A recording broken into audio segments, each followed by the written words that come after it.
Que la grâce infinie de Dieu le Père remplisse votre cœur en cet instant précis. Que l'amour parfait de Jésus-Christ, notre Sauveur, inonde chaque pièce de votre maison. Que la douce communion du Saint-Esprit soit votre force et votre consolateur aujourd'hui. Nous déclarons que la présence de Dieu vous environne comme une muraille de feu. Le Seigneur Jésus est devant vous pour vous ouvrir le chemin de la victoire. Il est derrière vous pour vous protéger de toute attaque traître de l'ennemi.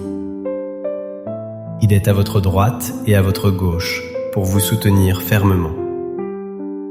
Je proclame que le sang précieux de Jésus couvre votre esprit, votre âme et votre corps. Aucun malheur ne t'arrivera, aucun fléau n'approchera de ta tente, selon la promesse divine.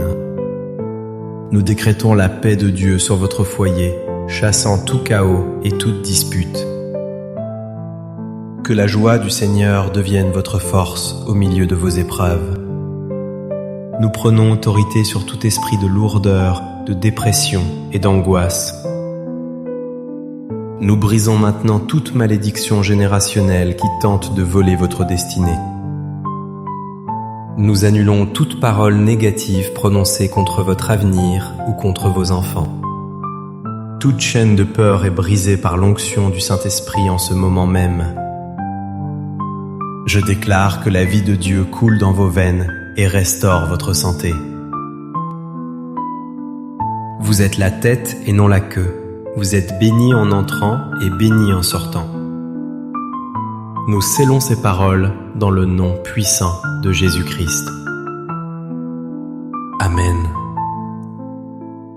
C'est une immense joie de vous accueillir dans ce moment divin de partage et de prière. Je sens dans mon esprit que Dieu a un rendez-vous spécial avec plusieurs d'entre vous aujourd'hui. Vous n'êtes pas tombés sur ce message par hasard, le Seigneur vous attendait. Honnêtement, nous traversons tous des saisons où le ciel semble silencieux et où le cœur saigne.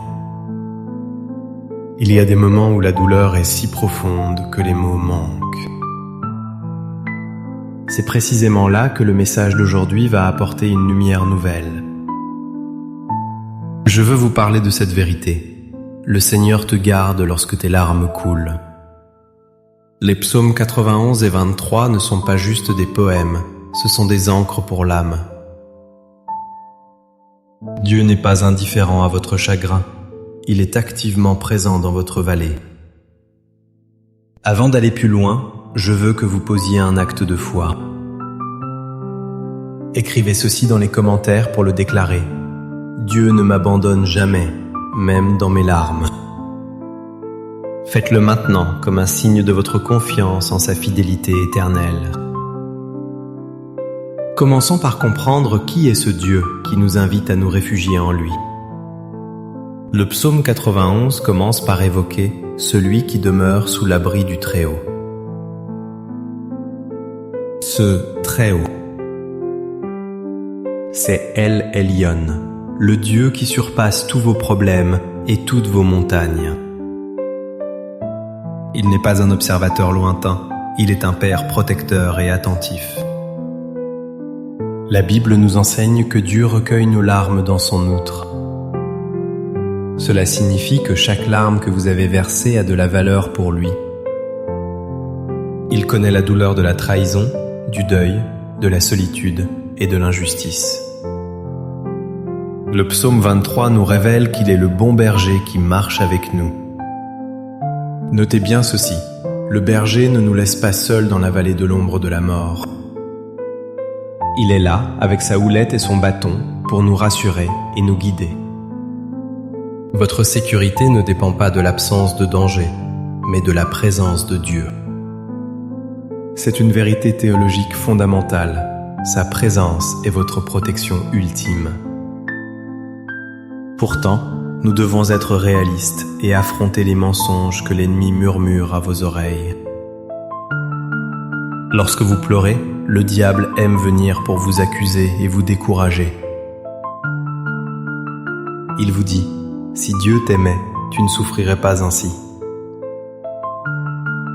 Il chuchote, tu es faible, tu as échoué, il n'y a plus d'espoir pour toi.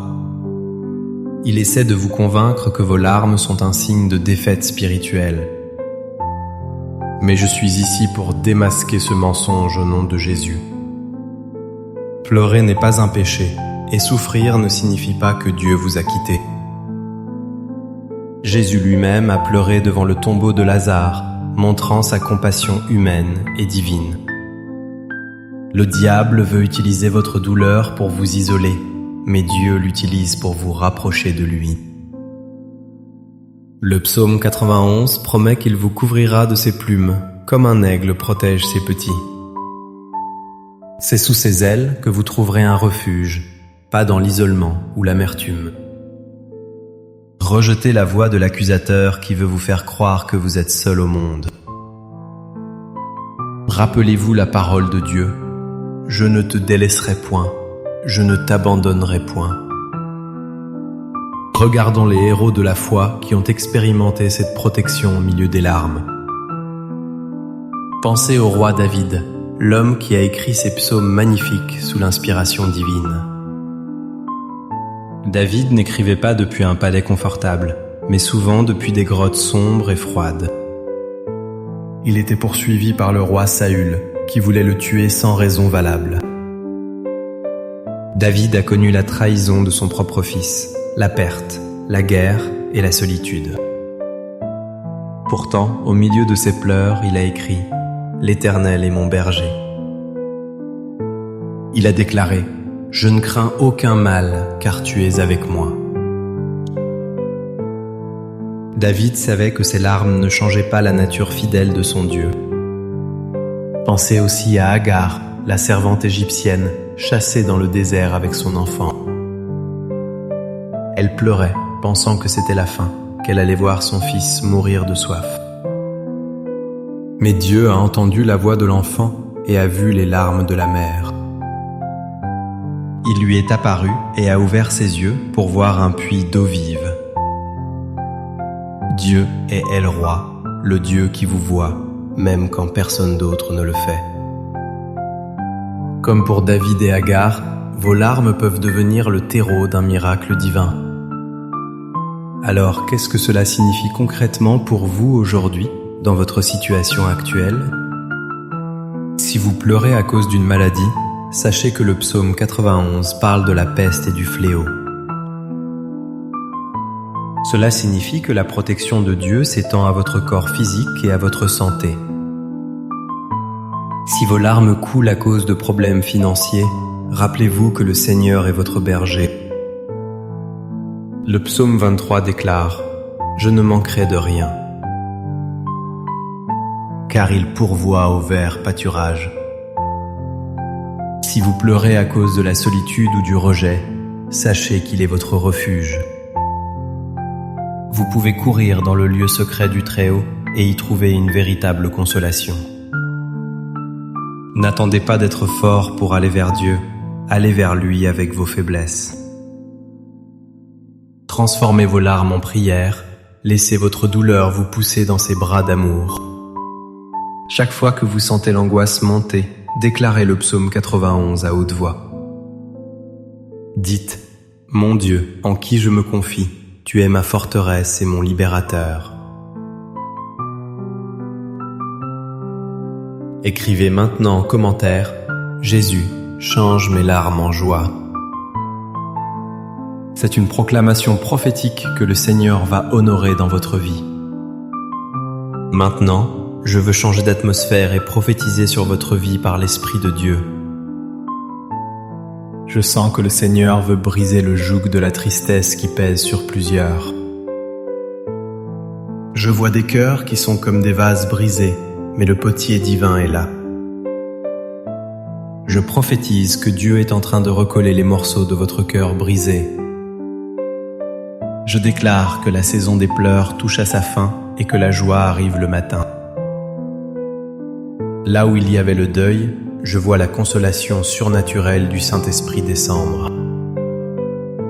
Je prophétise une protection divine renforcée autour de votre esprit contre les attaques de panique. Je vois des anges camper autour de votre maison pour chasser toute terreur de la nuit. Dieu dresse une table devant vous, en face de vos adversaires, selon le psaume 23. Ceux qui voulaient votre chute vous verront être élevés et bénis par le Seigneur. Je déclare que vos larmes actuelles sont les semences d'une récolte de bénédictions futures. Vous ne mourrez pas, mais vous vivrez et vous raconterez les œuvres de l'Éternel. La vallée de l'ombre de la mort ne sera pas votre destination finale, mais un passage. Vous traversez cette vallée pour atteindre une nouvelle dimension de gloire et de puissance. Préparons-nous maintenant à recevoir la lecture de la parole de Dieu avec révérence. Laissez ces versets pénétrer votre âme comme un baume guérissant et puissant. Celui qui demeure sous l'abri du Très-Haut repose à l'ombre du Tout-Puissant. Je dis à l'Éternel, mon refuge et ma forteresse, mon Dieu en qui je me confie. Car c'est lui qui te délivre du filet de l'oiseleur, de la peste et de ses ravages. Il te couvrira de ses plumes et tu trouveras un refuge sous ses ailes.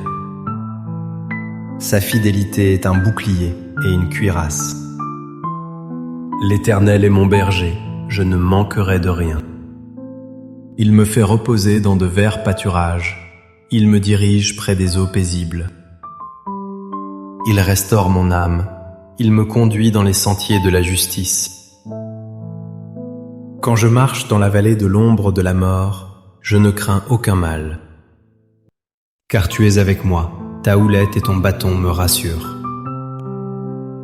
Recevez cette parole, car elle est vivante, efficace et éternelle pour votre vie. Unissons maintenant nos cœurs pour un moment de prière intense et fervente devant le trône. Seigneur Tout-Puissant, nous venons à toi avec nos fardeaux et nos cœurs parfois lourds. Tu vois mon frère et ma sœur qui écoutent cette prière en ce moment précis. Tu connais la raison de leurs larmes, tu connais les combats secrets qu'ils mènent. Père, au nom de Jésus, je te demande de les envelopper de ta présence tangible. Que ton Saint-Esprit vienne sécher leurs larmes et remplacer l'amertume par ta douce paix. Nous prions pour ceux qui luttent contre la maladie et la douleur physique chronique. Nous ordonnons à la guérison divine de couler maintenant du sommet de la tête jusqu'aux pieds. Tout esprit d'infirmité doit quitter ce corps au nom puissant de Jésus-Christ. Nous prions pour les situations financières désespérées qui causent tant de stress et de larmes. Seigneur, ouvre les écluses des cieux et pourvois surnaturellement à chaque besoin selon ta richesse. Brise le cycle de la dette et de la pauvreté, libère des opportunités nouvelles. Nous intercédons pour les familles déchirées, pour les mariages en crise et les enfants prodigues. Ramène les cœurs des pères vers les enfants et des enfants vers les pères. Restaure l'harmonie, le respect et l'amour au sein des foyers chrétiens attaqués. Nous prenons autorité sur tout esprit de suicide, de dépression et de désespoir profond. Nous brisons ces chaînes ténébreuses et nous déclarons la vie abondante en Jésus-Christ. Que la lumière de ta face brille sur eux et chasse toutes les ténèbres. Merci Seigneur, parce que tu es notre refuge, notre forteresse, et nous ne craindrons rien. Nous te louons pour la délivrance qui opère maintenant, même pendant cette prière. Merci d'entendre le cri de tes enfants et de répondre avec puissance et amour. Amen. Si ce message a touché votre cœur, ne le gardez pas pour vous seul. Je vous encourage vivement à aimer cette vidéo pour aider à sa diffusion. Abonnez-vous à la chaîne pour ne manquer aucune de nos prières et enseignements prophétiques. Surtout, partagez ce message avec une personne que vous savez être dans la tristesse. Votre partage peut être l'instrument que Dieu utilise pour sauver ou consoler une vie aujourd'hui. Devenez un canal de bénédiction en transmettant cette espérance autour de vous. Que la grâce du Seigneur Jésus-Christ, l'amour de Dieu et la communion du Saint-Esprit soient avec vous. Que le Seigneur vous garde, qu'il fasse luire sa face sur vous. Que le Seigneur tourne sa face vers vous et qu'il vous donne la paix. Allez avec cette certitude, Dieu recueille vos larmes et prépare votre victoire. Demeurez bénis, forts et courageux dans le nom merveilleux de Jésus. Nous nous retrouverons très bientôt pour continuer à grandir ensemble dans la foi. Amen.